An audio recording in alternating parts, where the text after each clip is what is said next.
నమస్తే. Welcome to VSB Telugu audio novels or కథలు. నవల శీర్షిక జయలక్ష్మి. రచన మాలతి చందూర్ గారు. చదువుతున్నది ధనలక్ష్మి.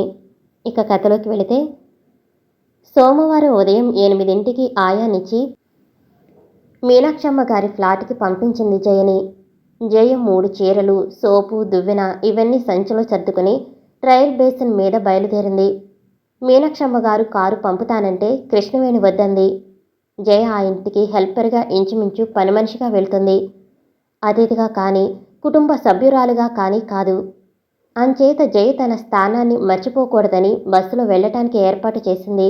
వారం రోజులు ట్రయల్ అని వెళ్ళిన జయ మీనాక్షమ్మ గారి ఇంట్లో, ఆ పరిసరాల్లో అతి సహజంగా ఇమిడిపోయింది.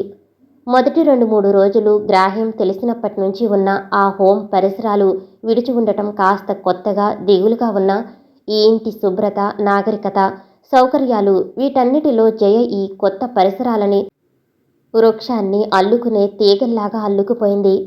ఆ ఇంట్లో జయ చేయాల్సిన కష్టమేమైనా పనులు ఏవీ ఉండేవి కావు.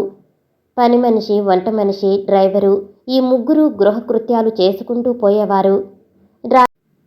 డ్రాయింగ్ రూమ్ నీటిగా ఉంచటం, ఏ రోజు పత్రికలు ఆ రోజు అమ్మగారికి అందుబాటులో ఉంచటం, అమ్మగారి స్నానానికి నీళ్లు సిద్ధం చేసి ఆవిడ కట్టుకునే చీర బీరువాలో నుంచి తీసియటం, ఎవరైనా ఫోన్ చేస్తే తీసుకుని సమాధానం చెప్పటం, డ్రైవర్కి కారు తాళాలిచ్చి అతనిచ్చిన కూరలు లెక్క అందుకోవటం, రాత్రిళ్ళు అమ్మగారి కాళ్ళకి క్రీమ్ రాసి ఆమెకి వేళ్లపట్టు మందులివ్వటం, ఎవరన్నా అతిథులొస్తే కాఫీలు వగైరా అందించటం, ఇవి తప్ప పనులుండేవి కావు.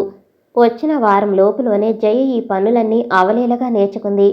తను తెచ్చుకున్న చీరలు బాగాలేవని మీనాక్షమ్మ గారు బీరువాలో అడుగున ఉన్న కూతురి నైలెక్స్ చీరలు 4-5 పాతవి ఇచ్చింది. వాటికి మ్యాచింగ్ బ్లౌజులు, లోపలి రంగు పరికిణీళ్లు కుట్టించింది. ఏడాదికి 2 చీరలు, హోమ్ ఇచ్చే ముతక నేత చీరలు తప్ప ఈ రకం నైలాన్స్ కట్టని జయ చేతితో జాకెట్టు కుట్టుకోవటం తప్ప టైలరు చేత కుట్టించుకోవటం ఎరగని జయ ఒక్కసారి స్వర్గంలోకి వచ్చి పడ్డట్లయింది. మీనాక్షమ్మ గారికి జయ రాకతో కొంత చైతన్యం, కాలక్షేపం రెండూ లభించాయి. జయ పనిలోకి వచ్చిన మరునాడే శుభ్రంగా తలంటు పోసుకోమన్నారు. కొత్త కూటి కూర డబ్బా తెప్పించి ఒంటి నిండా పౌడరు వేసుకు బట్టలు కట్టుకోవాలని చెప్పారు. 2 పూట్ల స్నానం, గుమగుమలాడే పౌడరు, 2 పూట్ల పేస్టుతో పళ్ళు తోముకోవటం, లూజుగా నాజుగ్గా జడ అల్లుకోవటం, ఇవన్నీ సోఫాలో కూర్చుని పక్కన నేల మీద కూర్చున్న జయకి డైరెక్షన్స్ ఇచ్చి నేర్పారు. జయని పని పిల్లలాగా కాక ఇంట్లో పిల్లలాగా పక్కన కూర్చుని నెమ్మదిగా చెప్పేవారు. 15 రోజులకి జయని వెంట పెట్టుకుని హోంకి తీసుకువచ్చారు మీనాక్షమ్మ గారు. శుభ్రమైన భోజనం, ఎండపొడ తగలకుండా మనుగడ, కట్టు బొట్టులోని నాగరికత ఇవన్నీ చూసేసరికి కృష్ణవేణికే కాదు, హోంలో ఎవరికీ మాట రాలేదు. జయ పుట్టు పూర్వత్వాలు తెలియనివారు, కొత్తవారు మీనాక్షమ్మ గారికి జయ కూతురు అనో మేనకోడలనో అనుకుంటారే తప్ప పని మనిషి అనుకోరు. వాళ్ళిద్దరూ పాలు నీళ్లులాగా కలిసిపోవటం చూసి సూపరింటితో పాటు హోంలో స్టాఫ్ అంతా సంతోషించారు. కృష్ణవేణి జయ పట్ల తన బాధ్యత సక్రమంగా నెరవేరినట్లు నిశ్చింతగా ఊపిరి పీల్చుకుంది. జయ పనిలో ప్రవేశించిన 2 నెలలకు మీనాక్షమ్మ గారు స్నానం చేస్తూ బాత్రూంలో జారిపడ్డారు. అసలే భారీ మనిషేమో, ఆ పడటంతో వెన్నుపూస దగ్గర డిస్క్ జారిందన్నారు డాక్టరు.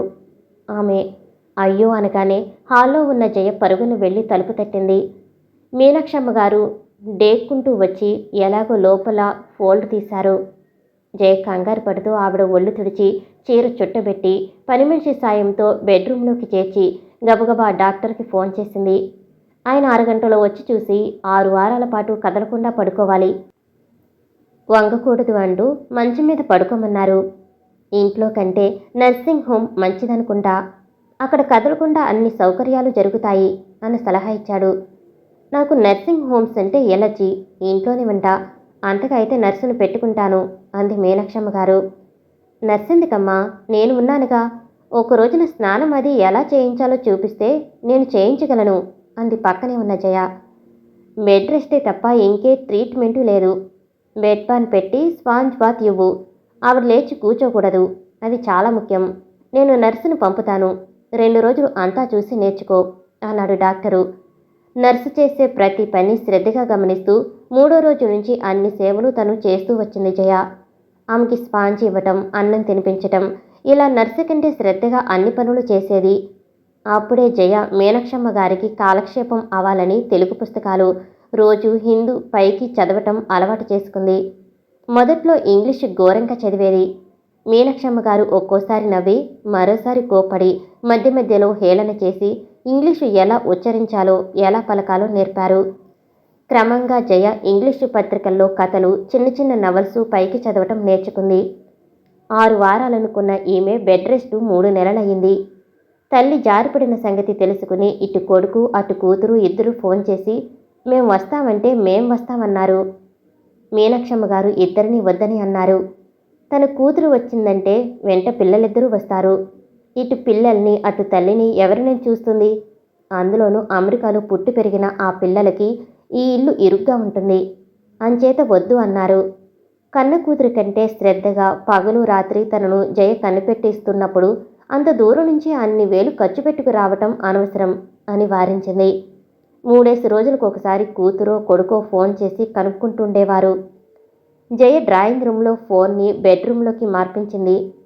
మీనాక్షమ్మ గారు మంచమెక్కటంతో ఇంటి బాధ్యత, డబ్బు, దశకం అన్నీ జయ మీద పడ్డాయి. బ్యాంకుకి వెళ్ళి చెక్ మార్చుకోవటం, బిల్స్ కట్టించటం, జీతాలు ఇవ్వటం, క్రమంగా అన్ని పనులు జయ నెత్తిన పడ్డాయి. బీరువా తాళాలు మీనాక్షమ్మ గారి తలగడి కింద ఉండేవే కానీ ఖర్చు వగేరాలన్నీ జయే చూసుకునేది. మొదట్లో అమ్మగారు అమ్మగారు అని పిలిచేది జయ. మీనాక్షమ్మ గారే అలా పిలవద్దని చెప్పారు. జయ, నువ్వు నా కన్న కూతురి కంటే ఎక్కువ శ్రద్ధగా చూస్తున్నావు. నువ్వేదో పనికి వచ్చావు, నేను జీతం ఇస్తున్నాను అని ఏనాడు అనుకోలేదు. నువ్వు అమ్మ అని పిలువు, అమ్మగారు అనుకు, నాకు ఎలాగో ఉంటుంది అంది మీనాక్షమ్మ. జయ ఎప్పుడూ లేనిది ఒక్కసారి వెక్కి వెక్కి ఏడ్చింది. మీనాక్షమ్మ గారు తెల్లపోయి, నేను అన్న మాటలు కష్టం కలిగించాయా? ఎందుకు ఏడుస్తున్నావు అన్నారు ఆశ్చర్యపోతూ. నేను చిన్నప్పుడే కాదు, మనసు కష్టంగా ఉన్నప్పుడు నాకు ఆ అమ్మ ఉంది, ఆ అమ్మ నన్నొచ్చి తీసుకెళ్ళిపోతుంది అని పగటి కలలు కంటుండేదాన్ని. ఆ కళ్ళల్లోని అమ్మ కంటే మీరు ప్రేమగా దయగా ఉంటే ఏడుపు ఆగింది కాదు. అందుకని మళ్ళీ ఏడ్చింది జయ.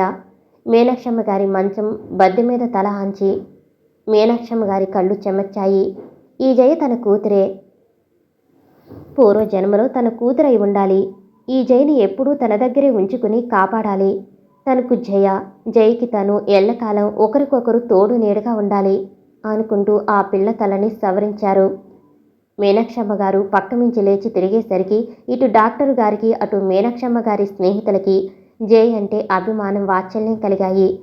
మీనాక్షమ్మ గారు పక్క మీద పడుకున్నప్పుడు ఆమెకి సేవ చేయటంలో, ఇటు నిర్వహించటంలో జయ చూపిన శ్రద్ధ, ఆమె నిజాయితీ చూసి జయని అందరూ ఏకగ్రీవంగా మెచ్చుకోవటం మొదలుపెట్టారు. కడుపును పుట్టిన బిడ్డ కంటే శ్రద్ధగా చూపించిందని అన్నారు.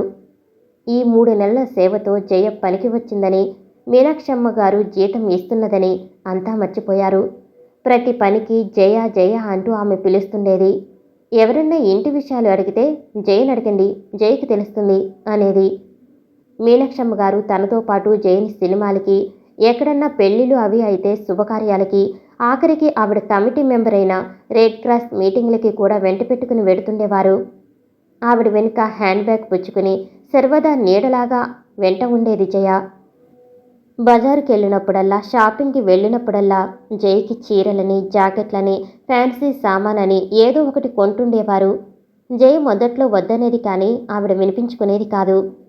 మా అమ్మాయి వెంట ఉంటే కొననా? నువ్వు పరాయిదానివి కాదు, నా బిడ్డవి అనేది. రాత్రిళ్ళు ఆమె అరికాళ్లకు కోల్డ్ క్రీము మర్దన చేస్తూ ఈ కబుర్లు ఆ కబుర్లు చెబుతుండేది జయ. ఎంత రాత్రి అయినా, ఆఖరికి సినిమాకి వెళ్ళి వచ్చినా ఆమె అరికాలికి క్రీము రాయకుండా నిద్రపోయేది కాదు. మొదట్లో కింద చాప మీద పడుకునేది జయ. మీనాక్షమ్మ గారు బెడ్ రెస్ట్లోంచి లేచి మామూలు మంచం మీద పడుకోవటం మొదలుపెట్టాక ఆమె జయని తన పక్కగా ఆ కర్ర మంచం మీద పాతపరుపు ఉంటే అది వేసుకుని పడుకోమన్నారు. ఆమె ఏ ఆహారం తినాలో, ఏ ఆహారం ఆమె వంటికి పడదో, ఏ పదార్థాలు తింటే ఆమెకి ఉబ్బసం వస్తుందో జాగ్రత్తగా కనిపెట్టి ఆమెకి ఆయాసం వచ్చే పదార్థాలని దగ్గరకు రానిచ్చేది కాదు జయ. మీనాక్షమ్మ గారికి నూనె వస్తువులు, నూనెలో వేసిన మటన్ చాప్స్ వంటివి చాలా ఇష్టం. జయ ఆమెకి కోపం వచ్చినా సరే వాటిని ఇంట్లోకి రానిచ్చేది కాదు. తాత్కాలికంగా చిన్నపిల్లలా మారం చేసినా కాసేపటికి మర్చిపోయి నూనె పదార్థాలు తక్కువ తినేది. బత్తాయి రసంలో వేడినీళ్లు కలిపితే మీనాక్షమ్మ గారికి ఇష్టం ఉండేది కాదు. కానీ డాక్టర్ గారు బత్తాయి కాయల్ని వేడినీళ్లలో ముంచి రసం తీసి ఆ పైన కాసిన వేడి నీళ్లు కలిపి ఇస్తే ఆయాసం రాదని చెప్పారు. జయ ఆయన మాటలని తూచా తప్పకుండా పాటించి చిన్నపిల్లలా మారం చేస్తున్న మీనాక్షమ్మ గారిని బుజ్జగించి బత్తాయి రసం తాగించేది. క్రమక్రమంగా జయ తల్లిగాను ఆమె చిన్న పిల్లలాగాను మారిపోయారు. వీళ్ళిద్దరిని చూస్తే చుట్టుపక్కల వారికి తమాషాగా ఉండేది. జయ రాకతో మీనాక్షమ్మ గారికి కొంత ఆలంబన కాలక్షేపం కలిగాయి. వారానికి 2 సార్లు సినిమాలకని, సాయంత్రం అయితే బీచ్ కనో, కూరగాయల మార్కెట్ కనో, పాట కచేరీలనో, మీటింగ్లనో, స్నేహితుల ఇళ్లకనో ఇలా ప్రతిరోజు కారులో జయని తన పక్కన కూర్చోబెట్టుకు తిరుగుతుండేవారు. ఒక స్థితి వచ్చేసరికి జయ అమ్మ వస్తారు రారు అని తనకి తానే నిర్ణయించి చెబుతుండేది. ఎవరైనా పెళ్లికో విజిట్కో పిలిస్తే. జయ మీనాక్షమ్మ గారి దగ్గరకొచ్చి ఏడాది అయింది. ఆమె పక్క మించి లేచాక సూపరింట్ కృష్ణవేణితో సంప్రదించి జయ పేరున బ్యాంక్ అకౌంట్ తెరిచి సేవింగ్స్లో నెల నెల జీతం కడుతుండేవారు. జయకి చేతి ఖర్చులకని అవసరం ఉండేది కాదు. ఆ పిల్లకి కావలసినవన్నీ ఇంటి ఖర్చులతో పాటు తెప్పించమనేది మీనాక్షమ్మ గారు. ఈ ఏడాదిలో జయ చాలా మారిపోయింది. ఆ అమ్మాయి నడుకులో ఒక అందం, ఉనికిలో నాజూకు, మాటల్లో నాగరికత వచ్చాయి. పూర్వపు పిరికితనం తగ్గిపోయింది. మీనాక్షమ్మ గారి అండలో జయకి ఆత్మవిశ్వాసం కలిగింది. హాస్టలు, తను పెరిగి పెద్దయిన విజిలెన్స్ హోము పూర్వజన్మ స్మృతిలాగాను ఆ బందికార నుంచి విముక్తి లభించినట్లు ఫీల్ అయ్యేది. మొదట్లో మీనాక్షమ్మ గారు పక్క మీద పడటం వల్ల నెల నెల హోమ్కి వెళ్ళి చూసి రావటానికి వీలయ్యేది కాదు. ఆ తర్వాత జయ సెటిల్ అయింది అన్న తృప్తితో సూపరింటు, సత్యవతి మొదలగు వాళ్ళు జయ సంగతిని అంత పట్టించుకోలేదు. జయకి పూర్వపు ఆ పరిసరాలకి వెళ్లాలంటే కష్టంగా ఉండేది. మొదట్లో మిగతా ఇన్మెన్స్ చనువుగా సరదాగా పలకరించిన ప్రతిసారి కారులో దర్జాగా రావటం మిగతా వాళ్ళకి బాగాలేదని, వాళ్ళు తన వంక అసూయతో చూస్తూ సూటిపోటిగా మాట్లాడుతున్నారని అనిపించేది. అంచేత క్రమంగా జయ హోం వైపు వెళ్లటం మానుకుంది. సమస్యలేమీ లేవు కాబట్టి సూపరింటికి కూడా అడపాదడపా ఫోన్లో మీనాక్షమ్మ గారిలో మాట్లాడటం తప్ప మరే సంబంధం ఉండేది కాదు. 18 ఏళ్లు దాటిన జయ మేజర్ అయ్యింది. ఆ పిల్ల మీద ఇటు మీనాక్షమ్మ గారికి కానీ అటు హోంకి కానీ చట్టరీత్యా ఎటువంటి హక్కు లేదు. ఈ విషయం జయకి తెలిసినా తెలియకపోయినా సూపరింటికి తెలుసు. జయ స్వతంత్రురాలు, తన పొట్ట తను పోసుకోగలుగుతుంది, మంచి చోట పడింది అని తన మనసుని సమాధానం పెట్టుకునేది సూపరింట్ కృష్ణవేణి. కానీ మనసులో జయ స్కూల్ ఫైనల్ పూర్తి చేయలేదని, మిగతా ఇన్మెట్స్కి మళ్ళీ మంచి కుర్రాడిని చూసి పెళ్లి చేయలేకపోయానని వెలుతుగా ఉండేది.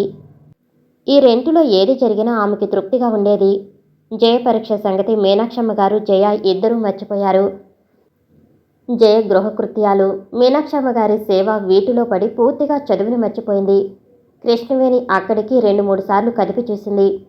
జయని మెట్రిక్ కట్టిస్తానన్నారు. ఏమన్నా చదువుతుందా ఒకసారి అడిగింది మీనాక్షమ్మ గారిని. ఎక్కడా, నేను మంచమెక్కానా, దాంతో చదువు వెనక్కి పడ్డది. వచ్చే ఏడు తప్పకుండా పరీక్షకు పంపుతాను అంది చాలా సామాన్యంగా. మెట్రికులేషన్ అయిపోతే ట్రైనింగ్కి పంపవచ్చు. ఈసారన్నా మీరు ప్రయత్నించండి. తప్పకుండా ట్యూషన్ పెడతాను. అంతదాకా ఎందుకు, మీరే కాస్త కేకలేయండి. మీ ఎరుకలో ఎవరైనా మంచి పిల్లవాడుంటే చూడండి, పెళ్లి చేసేద్దాం అంది కృష్ణవేణి. జైకు పెళ్ళ అంది మీనాక్షమ్మ గారు. హోంలో చాలామంది పిల్లలకి చేశాం. 3 ఏళ్ల క్రితం ఒక అమ్మాయిని టాక్సీ డ్రైవర్కిచ్చి చేశాం. 2 పిల్లలు, సుఖంగా కాపురం చేసుకుంటుంది. ఒక సంబంధం ఉంది, భార్య పోయిందట. మొదటి భార్యకి ఒక కూతురు. వడపల్లిలోని ప్రింటింగ్ ప్రెస్లో ఫోర్మ్యాన్గా ఉన్నాడు. అతను మంచి పిల్ల కావాలని వచ్చాడు. జైని 2వ పెళ్లి వాడికిస్తారా? బంగారం బొమ్మలా ఉంటుంది. వద్దు. అయినా ఇప్పుడు పెళ్లికి తొందర ఏమిటి? నేను ఉన్నన్నాళ్ళు జైకి లోటు చేయను. అది నిజమే అనుకోండి, మనమని కాక వాళ్ళ భవిష్యత్తు ఆలోచించాలి కదా. ఇతనికి 350 ఇస్తారట. జయ సుఖపడుతుంది. జయ సుఖపడుతుందా? 300లో ఎలా బతుకుతుంది? ఈ రోజుల్లో 1000 అన్నా తెచ్చుకుందే ఎలాగా? మీ స్టాండర్డ్ నుంచి చూడకండి. 100 రూపాయల్లో బతుకుతున్న వాళ్ళు అనేక మంది. ఈ సంబంధం అంటే ఎగిరి గంతేసే పిల్లలు 6 హోంలో. జయ అంటే మనందరికీ ప్రత్యేక అభిమానం కాబట్టి ప్రపోజ్ చేస్తున్నాను. అతనికి 30కి మించి వయసు లేదు. స్కూల్ ఫైనల్ పాస్ అయ్యాడు. మీరెన్ని చెప్పండి, జయని అలాంటి వాడికి, అందులో 2వ సంబంధం వాడికి ఇవ్వటం నాకిష్టం లేదు. జయ ఒప్పుకుంటుంది అనుకోను. మీరు చెప్పండి, అసలు పెళ్లికి అంత తొందర ఏమొచ్చింది? 18 ఏళ్ళు నిండాయి అంతే కదా? నిజమే అనుకోండి. నేను ట్రాన్స్ఫర్ అయ్యి వెళ్ళిపోవచ్చు. మీరు మీ పిల్లల దగ్గరకు వెళ్ళిపోవచ్చు. అప్పుడు జయ ఏమవుతుందో ఆలోచించారా? ఎందుకు ఆలోచించలేదు? నేను జయని వదిలిపెట్టను. బతికున్నన్నాళ్ళు నా దగ్గరే ఉంటుంది. కానీ జయ అలా అనుకుంటుందో లేదో, పెళ్ళి ఇల్లు కావాలని వయసులో ఉన్న పిల్లలు అనుకోవటం సహజం కదా. అవకాశం లేకపోతే ఎవరం ఏం చేయలేము. ఒకవేళ జయ ఒప్పుకుంటుందేమో అడిగి చూడండి. అబ్బే, ఇలాంటి సంబంధమా? ఇంకా ఎలాంటిది కావాలంటారు? కృష్ణవేణికి కోపం వస్తుంది.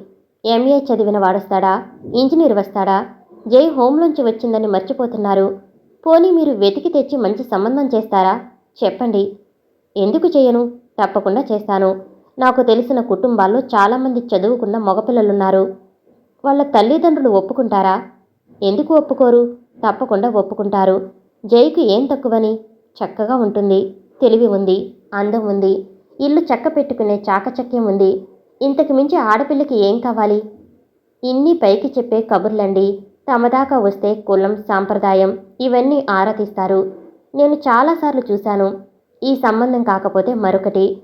మనకి జయ భవిష్యత్తు ముఖ్యం కావాలి, మన అయిష్టాలు కాదు. పోనీ మీ అబ్బాయికి చేసుకుంటారా అని అడుగుదామనుకుంది కృష్ణవేణి. కానీ బాగుండదని ఊరుకుంది. జయ భవిష్యత్తు గురించి మీరేం బెంగ పెట్టుకోకండి. జయ మా అమ్మాయి, నా పిల్ల. దానికి నేనెప్పుడూ తక్కువ చేయను. ఈ సంబంధం ఇంకో పిల్లకు కుదర్చండి. జైకి ఇది తగిన మ్యాచ్ కాదు అంది మీనాక్షమ్మ గారు. కృష్ణవేణికి ఈ ఆర్గ్యుమెంట్ తృప్తినివ్వలేదు. జైని ఇంటికి పంపటంలో తను పొరపడిందా అని ఒక్క క్షణం పస్తాయించింది. జైని తన వెంట తీసుకెళ్ళి ఈ పెళ్లి విషయం ప్రస్తావిస్తే, ఇంత వయసు వచ్చిన మీనాక్షమ్మ గారే ఇంత ముందు చూపు లేకుండా మాట్లాడితే వయసులో ఉన్న జయ ఇంకేమీ ఆలోచిస్తుంది? ఈ పరిసరాలు, ఈ సుఖం, ఈ డబ్బు జయ దృక్పథాన్ని మార్చకుండా ఉంటాయా? అయినా తన ప్రయత్నం విడవలేదు కృష్ణవేణి. ఆ సాయంత్రం జయని హోంకి తీసుకువచ్చి తన రూములో కూర్చోపెట్టుకుని బోధించింది. జయ ససేమీరా రెండో పెళ్లివాడిని చేసుకోనంది. జయ, నా మాట విను. నేను నీ మంచి కోసం చెబుతున్నాను. నువ్వు పెళ్లి చేసుకోవటం మంచిది. నాకు పెళ్ళొద్దండి. నేను అమ్మ దగ్గర ఉంటాను. ఆవిడని చూసుకుంటూ ఉంటాను. ఆవిడకు కొడుకు, కూతురు, అల్లుడు, మనవలు అంతా ఉన్నారు. నువ్వెందుకు? వాళ్ళంతా అమెరికాలో ఉన్నారు. ఇక్కడ ఎవరూ లేరుగా. ఆవిడ ఎల్లకాలం ఇలా ఉంటారా? రేపు పిల్లల దగ్గరికి వెళ్ళిపోతుందనుకో, నీ గతేం కాను? నన్ను తీసుకెళ్ళిపోతున్నారు. అక్కడ హోటళ్లలో పనిచేసుకు జమీందారులాగా బతకొచ్చట. ఎవరింట్లోనన్నా మెయిట్గా ఉంటాను. బేబీ సిట్టర్ జాబ్ చేస్తాను. ఆ అమ్మ నన్ను వదలదు. నేను లేకుండా ఆవిడ బతకలేరు అంది జయ. కృష్ణవేణికి తన ఆర్గ్యుమెంట్ ఎంత అర్థవిహీనమైనదో తెలిసి వచ్చింది. జయ ఏం చెప్పినా వినదు. ఆ పిల్ల మీద చట్టరీత్యా తనకి గాని ప్రభుత్వానికి గాని ఎటువంటి హక్కు లేదు. ఆ అమ్మాయి మేజరు. ఈ విషయంలో తను బాధ్యత పెట్టుకోకూడదని అక్కడికి ఆ విషయం వదిలేసింది.